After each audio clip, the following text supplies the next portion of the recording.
आए रावे रहे मारी।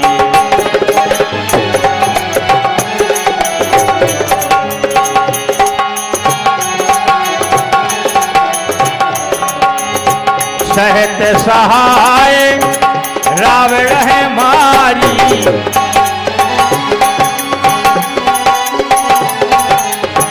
आन हो गिरे तेरे पूछे उपारी।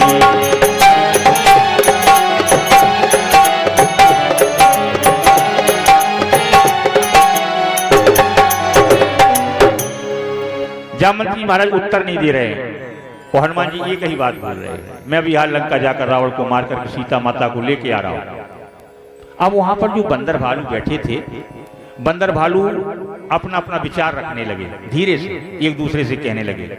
एक बंदर बोला, कहा क्यों भैया, बहुत बड़ी गलती हो गई। गलती क्या हो गई? अरे कहा अभी तक तो हम तुम सब समुद्र के उस पार पहुंच जाते। ध्यान करना बात पर, हर आदमी ज्ञानी है आज का, हर आदमी ज्ञानी है, ज्ञान सबको है, लेकिन जितना ज्ञान उसके पास उतनी बोलेगा। उसको हमें आपको भले ही खराब लगे कि ये हमारे जैसा क्यों नहीं बोलता है, भगवान ने जितना उसको ज्ञान दिया है वो अपने ज्ञान के अनुसार उतना बोल पा रहा है। अब बंदरों की एक चर्चा आपको बता दें, वहां पर अपना अपना विचार। एक बंदर बोला गलती हो गई, अभी तक तो समुद्र के उस पार पहुंच जाते पूरे सब लोग। दूसरे ने कहा कैसे पहुंच जाते? अरे कहा भैया थोड़ा याद करो। क्या? जब ये किष्किंधा से चले थे सभी बंदर, तो रास्ते में इनको प्यास लगी। वो कथा आप लोग सुनते रहते हैं, संक्षिप्त बता रहे हैं। जब बंदर भालुओं को प्यास लगी तो एक पहाड़ में गुफा थी, उस गुफा के अंदर हनुमान जी से सब लोग गए। वहां पर एक सुंदर सा सरोवर था, उसमें सबने पानी पिया, फल वहां पर लगे थे, सबने फल खाए। और एक देवी, कोई तपस्विनी तपस्या कर रही थी, उसको सबने प्रणाम किया। लेकिन उस गुफा का जो चमत्कार था वो ये था कि लोग गुफा के अंदर तो जा सकते हैं लेकिन बाहर नहीं निकल सकते। उसका दरवाजा अपने आप बंद हो जाता था, फिर खोलने का कोई चांस ही नहीं। जैसे ही बंदरों ने देखा गुफा का दरवाजा बंद हो गया है, अब सब लोग मर जाएंगे, बाहर तो निकल ही नहीं पाएंगे। जो वहां पर देवी बैठी थी, तपस्विनी तपस्या कर रही थी, उससे सबने जाके प्रणाम करके कहा देवी हम भगवान का काम करने के लिए जा रहे हैं और ये गुफा का दरवाजा बंद हो गया। अगर हम बंद बने रहे तो श्री सीता माता का पता नहीं लगेगा, राम जी का काम नहीं हो पाएगा, इसलिए हमारी प्रार्थना है हमें बाहर निकलने का रास्ता बता दो। ये समुद्र के किनारे पर बंदर भालू एक दूसरे में विचार कर रहे हैं कि देखो गलती हो गई, नहीं तो अभी तक समुद्र के उस पार पहुंच जाते। क्या गलती हो गई? अरे तो वह बंदर बोला, जब उस देवी ने कहा एक काम करो, अगर तुमको गुफा से बाहर निकलना है तो आंखों को बंद करना पड़ेगा। बंदरों ने कहा बिल्कुल ठीक है, लेकिन एक बंदर समझदार था। उस बंदर ने कहा ध्यान रखना, आंखों को देर तक बंद मत करना। दूसरे ने कहा क्यों?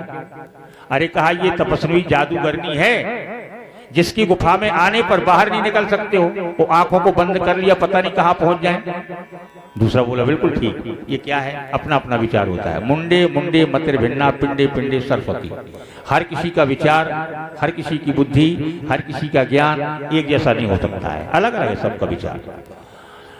जैसे उस देवी ने कहा आंखों को बंद कियो, तो बंदर भालुओं ने आंखों को बंद किया। तुलसीदास जी की लेखनी में देखें बारीकी, कितनी देर आंख बंद की है? नयन मूद पुन खोल है वीरा, नयन मूद, आंखों पे हाथ रखा और तुरंत खोल दिया कि ऐसा ना हो कुछ गड़बड़ हो जाए। बंदर वैसे ही चंचल होते हैं।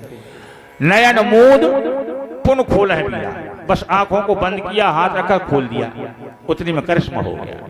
गोस्वामी जी महाराज ने लिखा, जैसे ही आंखों को बंद किया, नयन मूद पुन अरे खोल है वीरा, सुठाड़े सकल सिंधु के तीरा।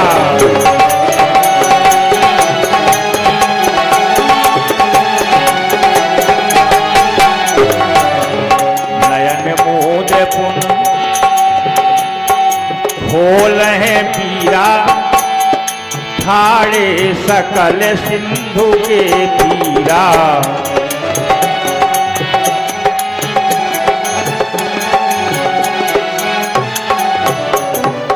कितनी देर लगी? आंखों पे हाथ रखा, वो आंखों को खोल दिया, सभी गुफा से निकलकर समुद्र के किनारे पर पहुंच गए।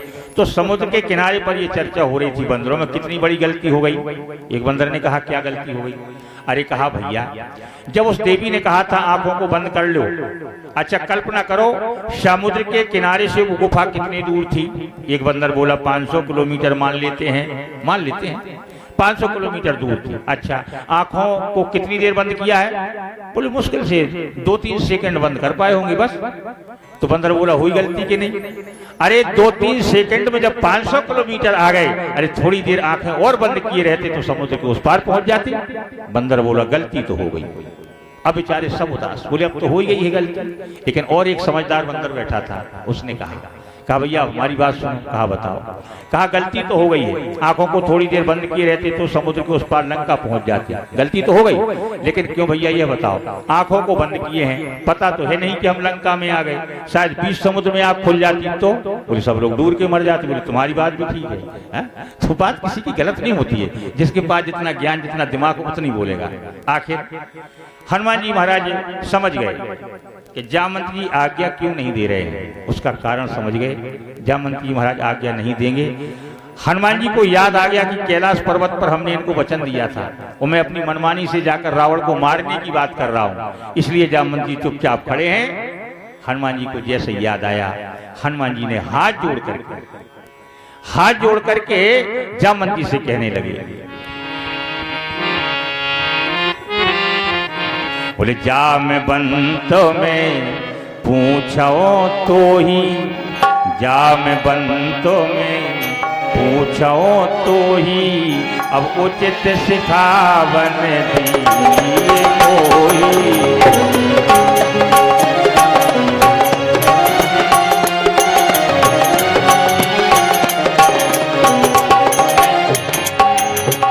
जामवंत में पूछो तो ही,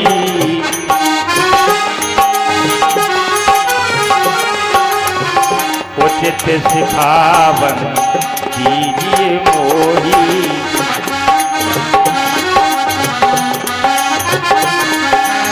तो जामवंत जी ने क्या कहा?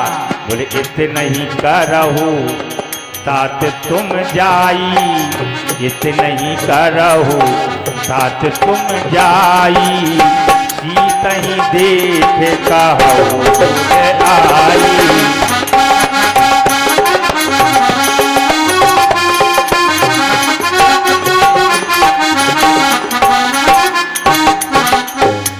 जामवंत जी महाराज से प्रार्थना करने लगे हनुमान जी, उचित सिखावत दीजिए मुझे, जामवंत में पूछो तो ही। अब बताओ क्या करना है? जामवंत जी प्रसन्न हो गए, इनको याद आ गया। तो जामवंत जी ने भी कह दिया हनुमान कुछ नहीं करना है, न रावण को मारना है, न सीता माता को लाना है, इतना ही करो तात तुम जाई, बस सीता है देख कहा उसको आई, देख करके आना है बस। हनुमान जी महाराज चलने लगे। अब हनुमान जी महाराज जब चलने लगे तो उन्होंने एक ऐसा कार्य किया, वो हम आपको भी करना चाहिए, जिसमें हम बहुत बड़ा संकोच करते हैं। हनुमान जी की कथा से सीखो। आस कही नाय, अरे सबन कहा माथा, चले वो सुमर ही में रघुनाथा। आस कही नाय, सबन कहा माथा। जितने बंदर भालू थे, अब ये विचार करना हनुमान जी सबसे छोटे थे कि बड़े थे? बड़े हुए, लीडर थे, लेकिन फिर भी हनुमान जी ने अपने से छोटों को बड़ों को सबको आस कही नाय, सबन कहूं माथा, चले उस सुमर ही में रघुनाथा। ये भाव है कि जब हनुमान जी महाराज अपने से छोटों को भी प्रणाम करके जा रहे हैं तो हम आपको भी ये सोचना चाहिए, अगर हमसे छोटे हैं भले ही हम उनको प्रणाम ना करें तो प्रेम से तो बोल सकते हैं, बराबरी वालों को प्रणाम कर सकते हैं, बड़े बूढ़ों को प्रणाम कर सकते हैं, आदि आदि। यही हनुमान जी की बात है। और जब हम हनुमान जी की तरफ प्रणाम ही करना अगर जान जाएंगे तो हनुमान जी का कितना नाम है संसार में, चाहे जहां देखो हनुमान जी की पूजा। ये प्राप्त कैसे हुआ?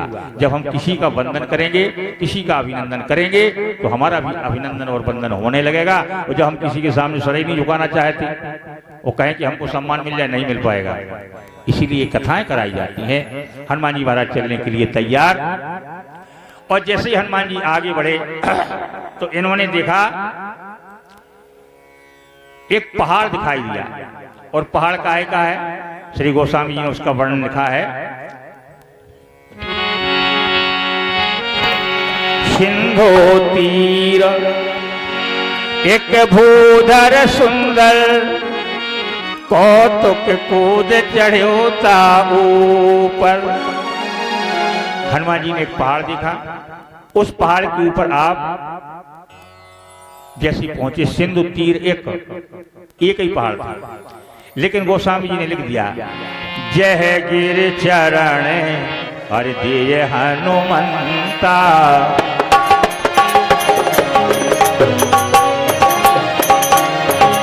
जय गिर चरण दिए हनुमंता।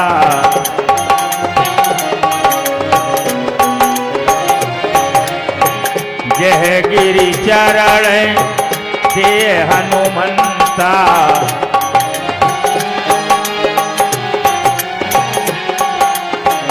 चला सुगा पाताल तुरंता।